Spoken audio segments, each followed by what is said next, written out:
Fala galera, tudo bem?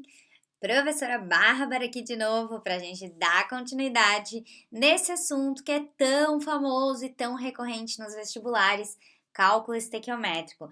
Lembrando que na aula passada, então, nós vimos o cálculo estequiométrico normal.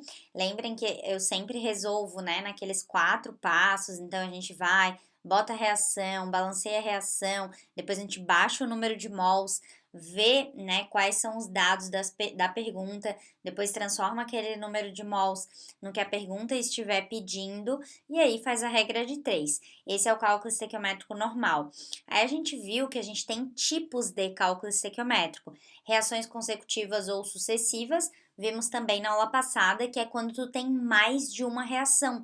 Então, quando, por exemplo, industrialmente, algo acontece em mais de uma etapa, em 2, em 3, em 4, e aí você vai tendo várias reações. Daí lembra, né? A gente faz a soma algébrica delas para obter uma equação só para poder fazer os cálculos. Aí hoje a gente vai ver 3 tipos de cálculo estequiométrico, que é o reagentes em excesso, grau de pureza e reações sem rendimento total. De todos eles, qual que é o mais famoso, que eu mais vejo cair em vestibular? Disparado, reações sem rendimento total é o que mais cai de todos. E o mais difícil, assim, o mais talvez chatinho, o mais trabalhoso é reagentes em excesso, tá? Então vamos já começar de cara com ele, já para nós, né? Como diz o outro, eu adoro aquela frasinha assim, como é que é? Vamos dar-lhe para não tomar-lhe. É tipo isso. Então já vamos começar de cara com o pior, que o resto é mais fácil, tá? Na verdade, grau de pureza e rendimento é porcentagem, então é bem mais tranquilo, né? Então vamos lá. Reagentes em excesso, como o próprio nome já diz, você vai ter um reagente que vai estar em uma maior quantidade do que ele deveria. Então, ele não vai respeitar, digamos assim, as proporções do balanceamento. Então, tipo, o balanceamento diz que reage com 2, e aí tu bota com 3, por exemplo. Então, esse aqui que tu botou a mais está em excesso, e o excesso não reage. Mas como é que a gente faz para identificar, né? Tipo assim, ó, como é que eu vou olhar para uma questão e saber que ela tá tratando de reagentes em excesso? Então, é bem tranquilo de identificar isso, bem fácil, porque tu vai ver que o exercício, muitas vezes ele vai estar te pedindo algo do produto, tá? Então o teu X vai estar no produto, eu quero saber algo lá do produto, só que no reagente ele te dá massa, volume, mol de 2 reagentes. E aí você fica assim, nossa, como que eu vou relacionar? Qual dos dois eu relaciono com o meu produto para achar o X? E aí vocês vão ver que não é porque o exercício é bonzinho, que ele tá te dando informação a mais que tu pode escolher. Não, né? Então é porque um dos dois tá em excesso. E se supostamente tu usar o cara que tá em excesso para fazer os cálculos, vai dar tudo errado. Por quê? Porque o excesso, ele não reage, tá? E o fato de a gente colocar um reagente em excesso em um laboratório, essa prática é super, hiper, mega, ultra power comum, tá? Já vou explicar para vocês por quê. Quando a gente vai fazer uma síntese de uma reação em laboratório, vai formar alguma molécula, algum composto, se eu sei, né, teoricamente a reação é de 1 para 2. Se eu botar exatamente as quantidades bem certinhas, perfeitinhas, de 1 para 2, pode ser que eu tenha perdas durante o processo. Então, se eu tiver perdas, peraí, já volto ali. Se eu tiver perdas durante o processo, eu já não vou garantir que né, por exemplo, vai reagir com 2 e vai formar, sei lá, a outra substância. Então, o que eu faço? Ao invés de, eu sei que a proporção é 1 para 2, mas eu boto 1 para 4, porque se eu perder um pouco desse reagente, eu vou garantir que esse umzinho aqui vai ser todo consumido. E aí a reação, né, teoricamente, todo reagente que eu botar vai reagir com outro reagente. Então, normalmente a gente põe coisas a mais para garantir que mesmo que você tenha perdas, a reação aconteça naquela proporção, tá? Então, o que vai acontecer, né? Nessas reações que têm excesso, ó, as quantidades de substâncias que participam da reação sempre proporcionais ao balanceamento. Se a quantidade estiver fora da proporção do balanceamento, você vai ter um reagente limitante que limita e outro reagente em excesso.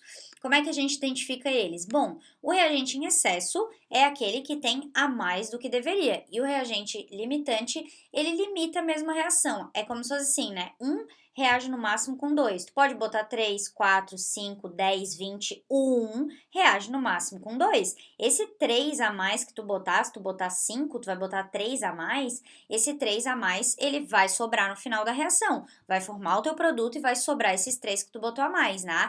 Então, o reagente limitante, ele realmente limita, ele fala, ó, eu reajo só com 2. Se tu botar 10, eu vou reagir só com 2, tá? E o reagente em excesso é aquele que tem a mais mesmo, tudo bem? Então, já vou de cara te mostrar no exercício, né? Não tem como fugir, gente. Stack eu tenho que te mostrar na prática, tá? Então, essa reação, ela fala assim, ó. Cromo metálico pode ser produzido, então ele é produto, pela redução de Cr2O3 com alumínio, segundo a equação. Supondo reação completa, qual é a massa de cromo produzida, ou seja, esse cromo que está aqui no produto, ó, qual é a massa dele, pela reação de 5,4 kg de alumínio com 20 kg de Cr2O3. Então, vamos lá. Primeiro de tudo, tu vai montar, né? Então, tu vai montar lá bonitinho. Tu tem a reação, ele já te deu, né? Já tá balanceada, inclusive, maravilha. Aí, tu vai baixar o número de mols e vai deixar o espacinho para transformar esse número de mols, igual a gente tem feito todos os outros. E aí, tu pega os dados do exercício, ó. Então, 5,4 kg de alumínio com 20 kg de Cr2O3. Qual é a massa de cromo produzida? É isso? Isso. Qual é a massa de cromo produzida? Então, vocês podem perceber que aqui, ó, esses são os dados da pergunta, 5,4, 20, x quilos. Daí, o que eu faço? Eu vou transformar esse 2 mol, esse 1 mol e esse 2 mol em massa, certo? Então, ó, esse valor que vocês estão vendo aqui, 54, ele vem do alumínio, que 1 mol é 27 gramas, só que aqui eu tenho 2 mols. Então, 27 vezes 2 dá 54, tá? Então, essas duas linhas aqui são iguais. O Cr2O3, se você fizer a massa, né, 52 vezes 2, vai dar lá 104, mais 16 vezes 3, vai somar tudo, vai chegar no 152. E aqui, 1 mol de cromo é 52, 2, tu vai escrever 2 vezes 52, que vai dar lá 104, fechou? Agora, olha só. Teoricamente, tu olha para isso e tu pensa, nossa, que maravilha, eu posso fazer esse cara com um X para descobrir, fazer a regra de 3 e descobrir o resultado, ou esse cara com um X para descobrir o resultado. E aí eu olho para você com a minha poker face, pera aí que eu vou ficar bem diferente para vocês agora. Tu acha mesmíssimo, fala para mim que eles são tão bons assim para te deixar escolher? Lógico que não, né, gente? Então, sempre que tu montar a regra de 3, tá? E tu vê que tu tem massa de 2 reagentes, volume de 2, mol de 2, qualquer coisa que tu tiver de 2 reagentes, pode desconfiar, é porque um tá em excesso e tu vai ter que fazer a conta para descobrir quem tá em excesso. Se você fizer por proporcionalidade, é muito mais rápido e muito mais fácil. Nem sempre vai ser fácil ver essa proporção. Mas olha só nesse caso, tá? Ó, 54 para 5,4, se tu não considerar o kg, vamos pensar que é de gramas para grama, na verdade, do 54 para tu chegar no 5,4, tu dividiu por 10. Lembra que a gente viu lei de Proust, lei das proporções fixas ou definidas, que se tu divide 1 por 10, tu teria que dividir todo mundo por 10, né? Então, por isso que a gente usa as leis ponderais, principalmente aqui no cálculo estequiométrico. Então, se tu pegar o 152 e dividir por 10, o resultado era para dar 15,2. Se tu dividir também por 10, né? 152 dividido por 10, 15,2 e não 20. Então, aí tu já consegue ver que pela proporção a reação deveria, né, reagir, quer dizer, deveria não, né? O 5,4 reage com no máximo 15,2. Se eu externamente lá no meu laboratório botei 20, ok, o problema é meu, mas esse excesso que passou do 15,2 ele não vai reagir. Então, assim eu descubro que o Cr2O3 é o reagente em excesso e que o alumínio é o reagente limitante. E a conta para chegar no seu X, que está aqui, ó, você faz com o reagente limitante, porque ele está nas proporções certas do balanceamento. Então, ó, se você já viu que daqui para cá você vai dividir por 10, lá também você pega esse 104 aqui, vai dividir por 10 também, certo? O 2 vezes 52 vai dar 104, tu divide por 10, o resultado é 10,4 quilos. Ah, prof, mas sai em quilos? Sim, sai em quilos, por quê? Tu vai fazer quilos vezes gramas dividido por gramas. O grama vai cortar com grama, o teu resultado vai sair em quilos. Ah, prof, não consegui pegar essa proporção aí, não sei, muito difícil. Tem algum outro jeito que eu possa fazer? Tem. Te dá mais trabalho, mas ele é super seguro e eu vou te ensinar a analisar, tá bom? Com esse jeito, olha só. A mesma questão, como é que você poderia fazer, tá? Ah, aqui, olha só. O exercício colocou 20, tu descobriu que o 5,4 reage no máximo com 15,2. Então, algumas questões perguntam assim: qual reagente está em excesso e quanto está em excesso? Então, ó, 20 foi o que ele colocou, menos 15,2, que é o máximo que reage, tu vai ter 4,8 quilos em excesso, tá bom? Olha só.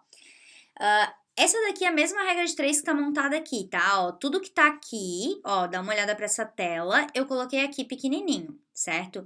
Então, uma outra maneira, se tu não conseguir ver a proporcionalidade ali, uma outra maneira de tu descobrir quem tá em excesso é verificar.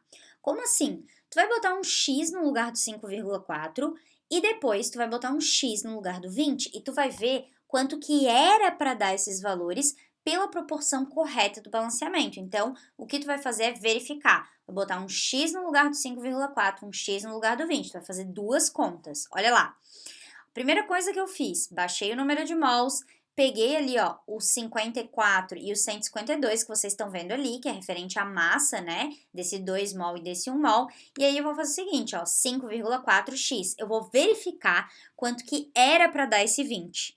Aí tu faz aqui a regrinha de 3, né, 5,4 vezes 152 dividido por 54, vê que o gramas corta com grama, o teu resultado sai em quilo, perfeito, e olha só o valor que a gente já tinha feito ali de cabeça só de proporção, 15,2.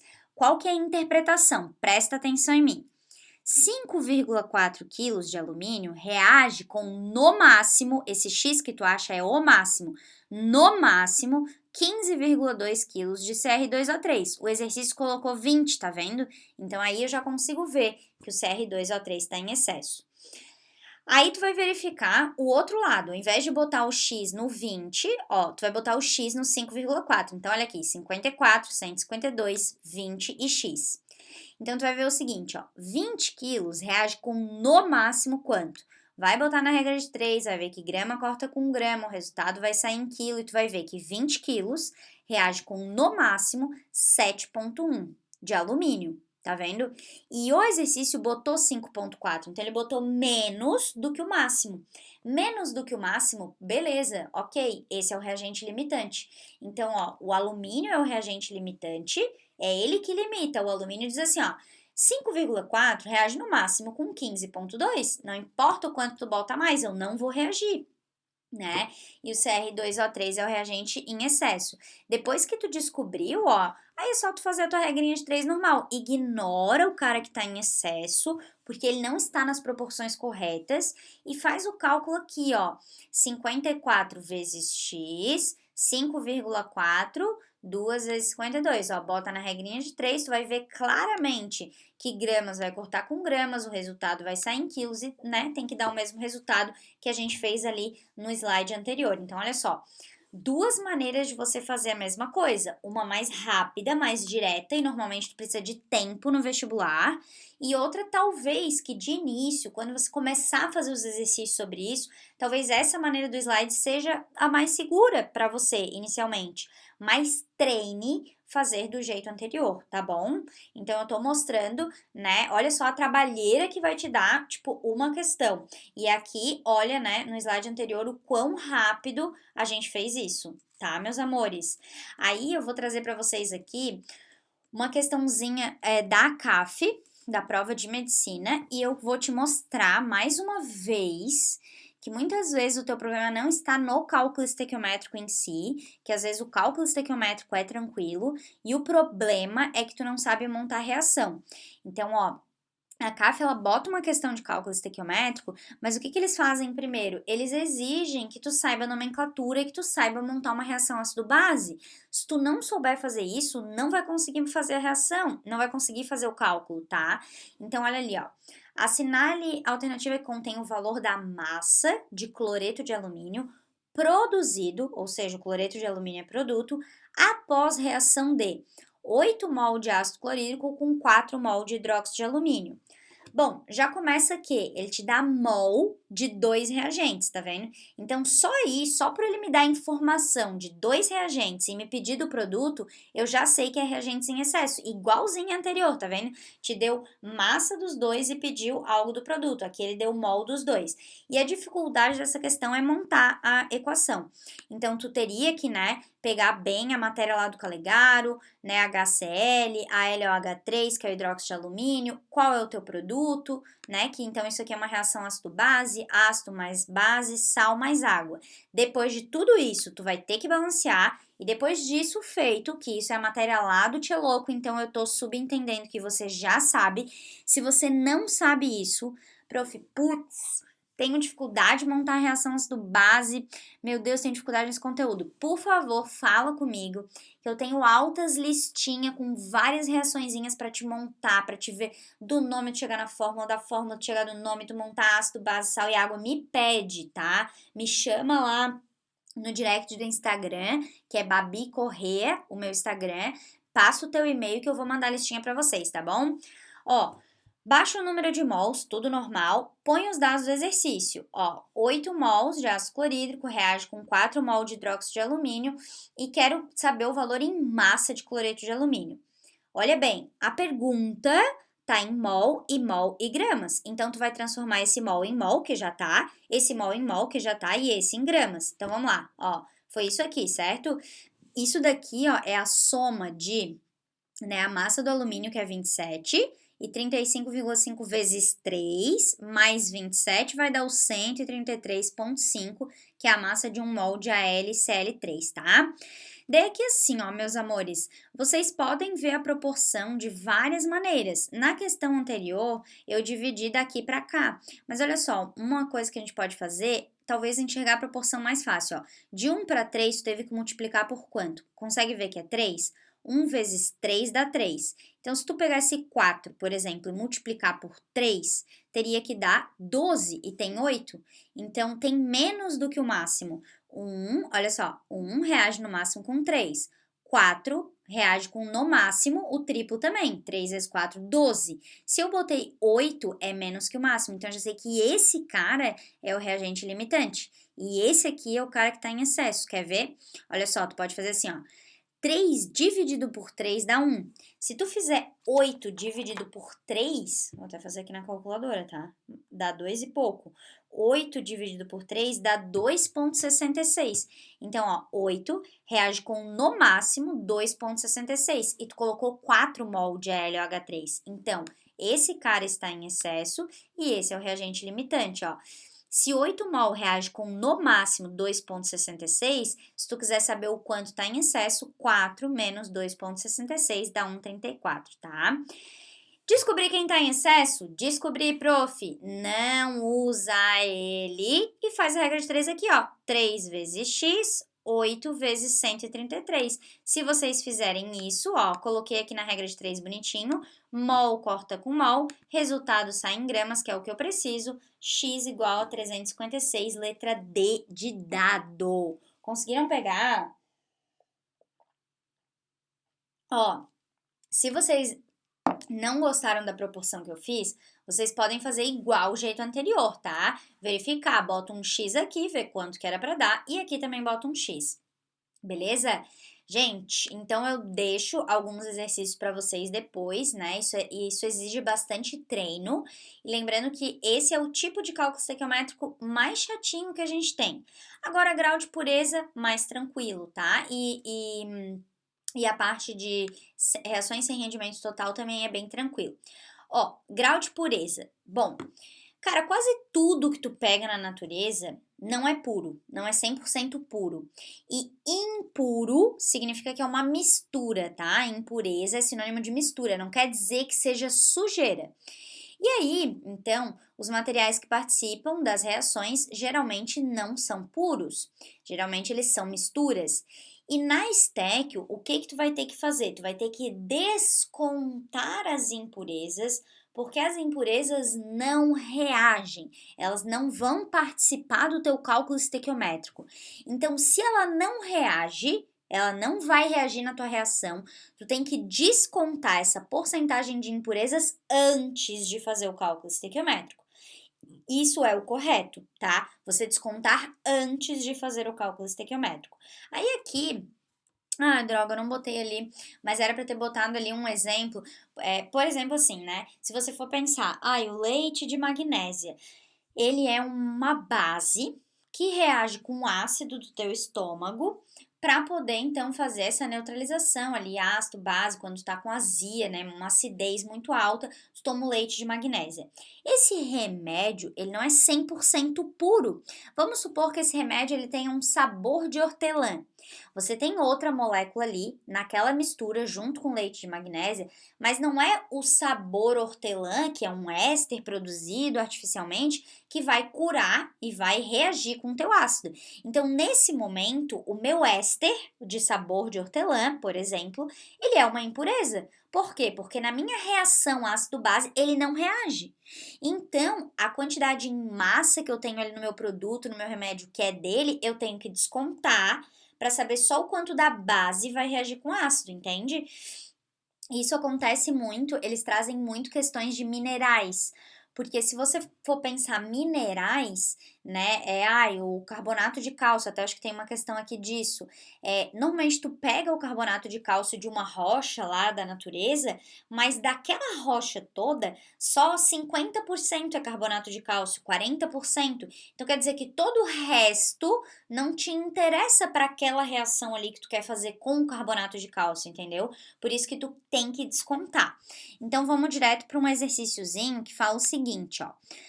Considerando a reação tal, qual é a massa de cloreto ferroso, FeCl2, obtido, ou seja, está no produto, quando 1.100 gramas de sulfeto ferroso, que é o FeS, de 80% de pureza, reagem com ácido clorídrico. Então, o que eu estou querendo te dizer? Que o meu FeS, que é o meu reagente, ele não é 100% puro. Do jeito que eu pego, essa massa que eu pego dele, por exemplo, lá na natureza, 1.100 gramas é o que eu pego lá, o que eu chamo de sulfeto ferroso, mas que pode ter outras coisas misturadas. Por isso que ele diz que 80% é puro. E os outros 20% não me interessa. São outras substâncias que não reagem com ácido clorídrico.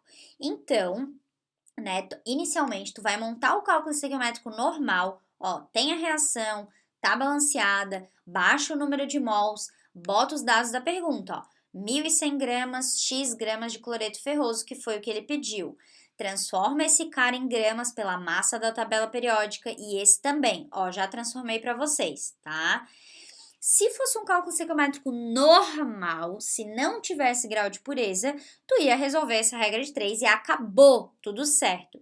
Qual que é o problema? O problema é que, 20% é impureza e não reage aqui na minha reação. Então, o que eu vou fazer? Eu vou ter que vir para um cantinho, ó, risquei aqueles ali, porque como o exercício não falou nada, eles não vão influenciar em nada.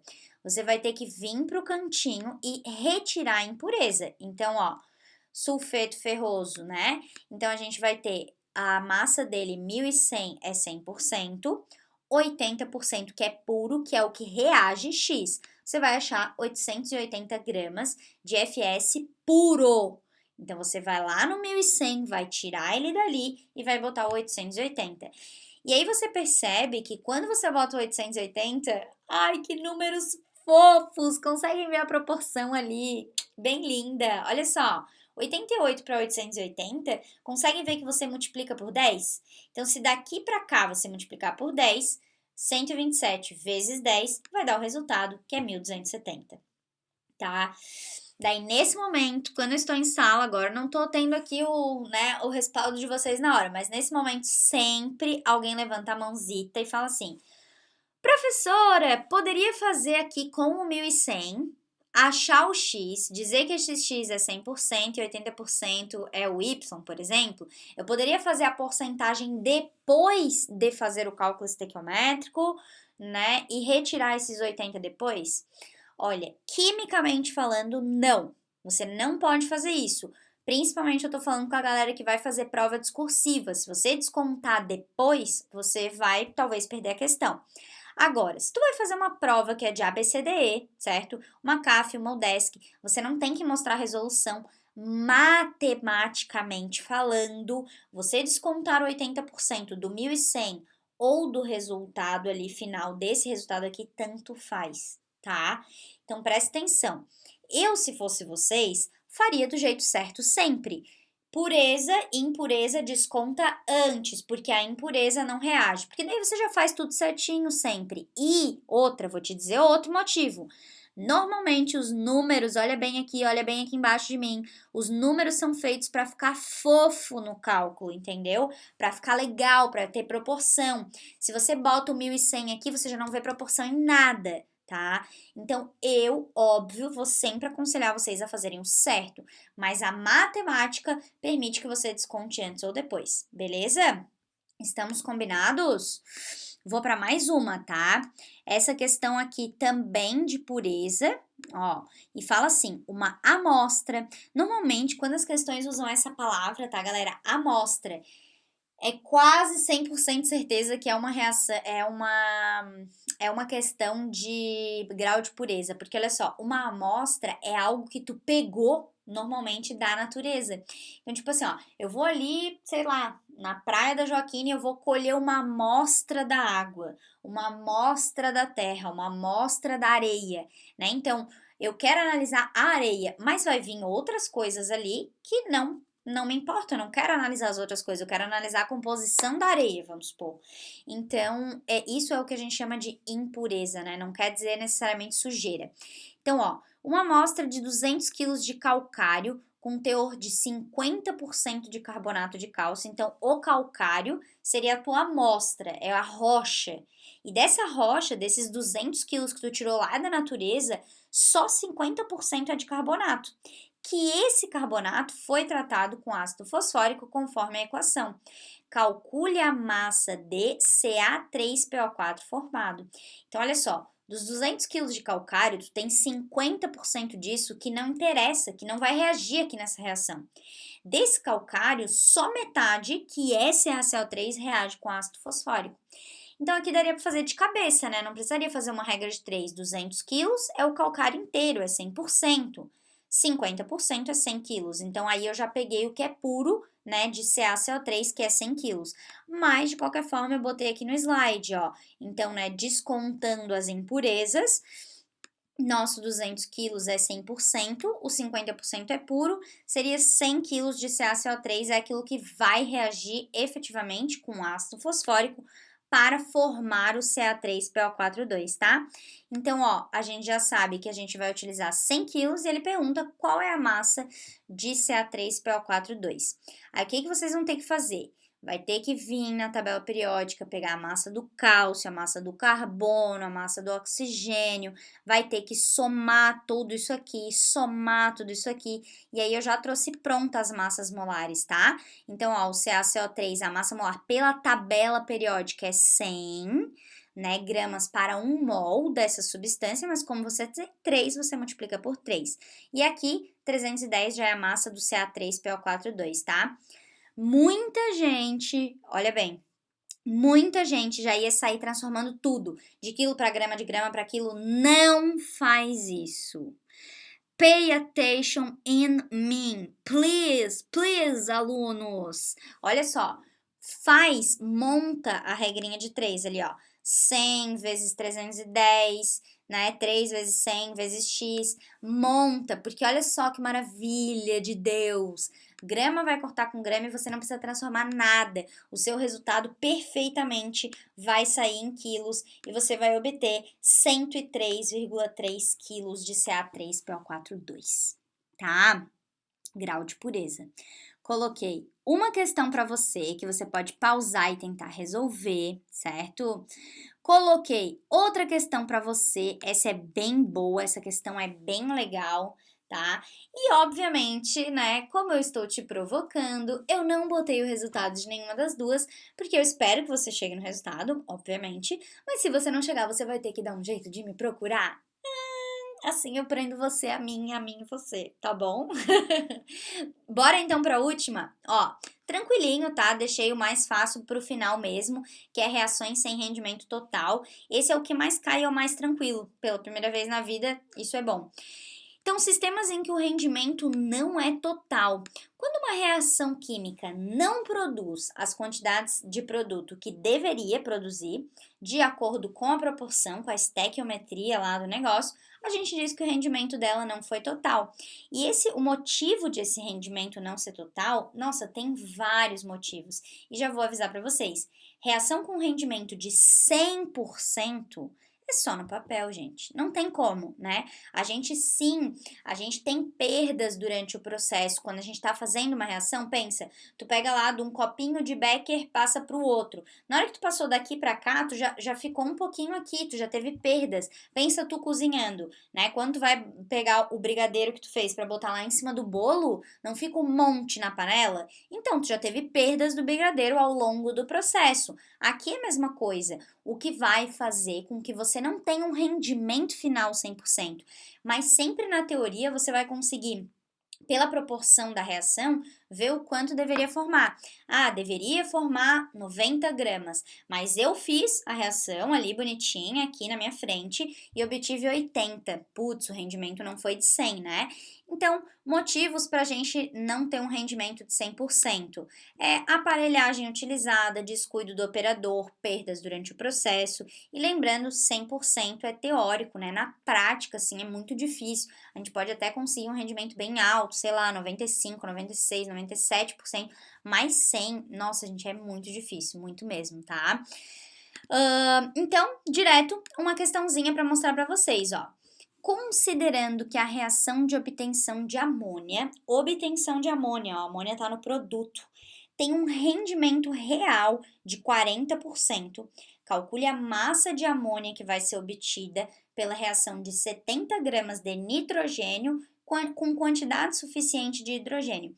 Tem muita gente que fica boladão, fica grilado com esse quantidade suficiente de gás e hidrogênio. Nossa, prof, não me deu esse valor, o que eu faço? Nada. Se não te deu esse valor, você não faz nada, você não usa. Ele só está falando quantidade suficiente. Então, ó, vou montar igual a todas as outras. Tem a equação, baixa o número de mols, pega os dados da pergunta. 70 gramas produz quanto de amônia, certo? Transforma esse mol em gramas, ó, a massa do nitrogênio é 14, que vezes 2 dá 28, então tu vai ter aqui, ó, um N2 de 28 gramas. E a massa da amônia, aqui, ó, do N é 14, do H é uma massa da amônia 17, pela massinha da tabela periódica.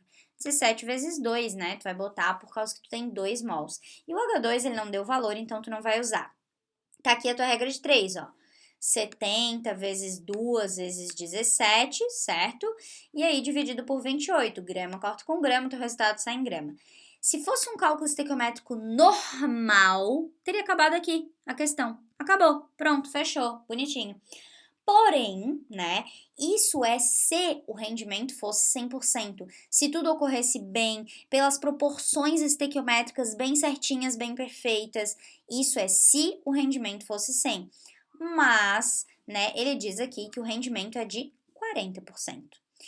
Então, rendimento é uma porcentagem que você vai fazer no final do cálculo estequiométrico. Pegou a reação, fez a regra de 3, obteve o X, vai fazer no final. Então, presta atenção no que eu vou te falar. Grau de pureza é uma porcentagem que você desconta antes. Rendimento é uma porcentagem que você desconta depois. Os dois são porcentagem, tá? Então, um tu desconta antes, né? O grau de pureza e o rendimento no final. Então, olha só. Tu vai fazer... Opa! Oh, meu Deus, cara. Cadê meu slide? Que droga! Olha só. Então, mentalmente aí, mentaliza comigo, tá? Não sei por que comeu meu slide, mas ó. 85 vai fazer uma regrinha de 3 aqui pro lado. Está para 100%, certo? Isso é o 100%. 40% embaixo do 100 é X. Então, tu vai fazer 40 vezes 85 dividido por 100. Isso vai dar 34 gramas, tá? Esse é o valor real produzido de amônia, 34 gramas. Faltou completar que não sei porque comeu aqui no meu slide, tá, gente? Mas, ó, 85 é 100%, 40% é X. Então, tu vai fazer essa porcentagenzinha no final, beleza? Aí, meus amores, aqui tem uma questãozinha que, na verdade, percebam aqui, ó. Nesse caso, eu te dou a porcentagem, te dou o rendimento e peço quanto foi produzido. Nesse outro exercício, eu te dou quanto foi produzido e te pergunto o rendimento, entendeu? São duas maneiras de a gente cobrar o rendimento. Ou eu te dou ele, ou eu te peço ele. Então, aqui, ó, tá dizendo o seguinte: fazendo-se reagir 158 gramas de Na2S2O3 com quantidade suficiente de I2, segundo a equação abaixo. Obteve-se, olha, ele tá te dizendo, eu obtive 108 gramas desse produto. Qual foi o rendimento? Primeiro de tudo, ele tá falando desse cara e desse cara, então a gente vai precisar das massas molares deles, segundo a tabela periódica. Então, ó, já fiz aqui pra vocês, tá? Isso aqui a gente já viu uma aula disso, então supõe-se que você já saiba fazer isso. E muita gente erra nesse momento, tá? E se você errar nesse momento, você vai errar tudo ali pra frente. Então tem que tomar um bastantão cuidadão com as massas molares. Ó, grava esses dois valores. O que termina em 3 é 158, o que termina em 6 é 270, tá? Vou pro próximo slide para montar aqui. Ó, essa equação, a gente tem aqui baixando o número de mols, e ele deu o seguinte, ó, 158 desse cara, certo? Ó, blá, blá, blá, blá. Pera aí que deu zica. Vou arrumar aqui para vocês. Deu. O X ali tava no lugar errado, ó. Mas então, assim, 158 gramas, ele falou que obteve-se 108 do Na2S4O6. Na verdade, tu vai conferir, tu vai ver assim, ó, quanto que deveria formar. Então, tu vai botar um X aqui. Teoricamente, tu colocaria o 108 aqui, mas aí tu veria que não tem X. Então, na verdade, é o momento que tu vai ter que colocar o X para conferir aquilo ali, tá? Aqui, ó, as massas molares que a gente acabou de calcular no slide anterior, né? E se vocês fizerem aqui por proporção, dá pra ver bem direitinho também, vai dar 135 gramas. Não é de I2, tá, gente? Sorry aqui, ó, não é de I2, é de Na2S2O6, tá? Então, aqui é de Na2S4O6, fechou? E aí, isso foi o que tu deveria obter. Então, ó, 135 gramas é se o teu rendimento fosse 100%, mas como tu obteve, tu sabe que na prática tu fez a reação e tu obteve 100%, quanto que dá isso? 80, tá? Então, meus amores, ou eu te dou o rendimento ou eu te peço o rendimento. Aí, aqui nesse slide eu deixei várias questões resolvidas, porque o que pode acontecer é que eu posso ter misturados tipos de cálculo estequiométrico, então mais de um na mesma questão, como é o caso dessa questão da PUC, tá? Mas tu vai fazer tudo do mesmo jeito, tá? Aqui tá tudo resolvido para vocês, passo a passo, bonitinho. E assim, gente, aqui ó, reagente em excesso e rendimento, eu cheguei a colocar aqui termoquímica. Nossa, tá vendo? Tem um monte de slide aqui, porque eu fiz questão de botar tudo resolvido para vocês, para que vocês possam treinar, certo? Então, aqui tem várias mesmo, tá, gente? Ó, várias questões, várias questões resolvidas. E aqui no finalzinho, ó, eu coloquei para vocês o seguinte... não tem segredo, né? Na verdade, o segredo é você treinar, tem que ser treinado. E quanto mais você treinar, mais você vai obter aí essa parte da interpretação, mais você vai ficar malandro, mais você vai ver a proporção, tá, gente? Então, para isso, tem um monte de exercícios aqui no slide e tem lista no Estudos, tá, para vocês. Tem alguns exercícios na apostila e tem lista no Qualquer Arquivos. Inclusive, a do Qualquer Arquivos eu coloquei lá para vocês listas geralzona, assim, tipo tudo misturado. E eu separei lista Enem, lista exercícios da UFSC, exercícios do Enem, exercícios da CAF, para vocês verem de maneira diferente como cai em cada vestibular aí que vocês têm a escolha de fazer, tá bom, seus lindos? Obrigada pela companhia até aqui, espero que vocês não estejam cansados de mim, hein? Não é só porque o assunto é estético que vocês têm que fugir. Beijo no coração, muito obrigada pela companhia. E esse meme aqui do lado tá super atual, né? Como é que você achou que ia ser e como é que é na verdade? Beijo, tchau, gente.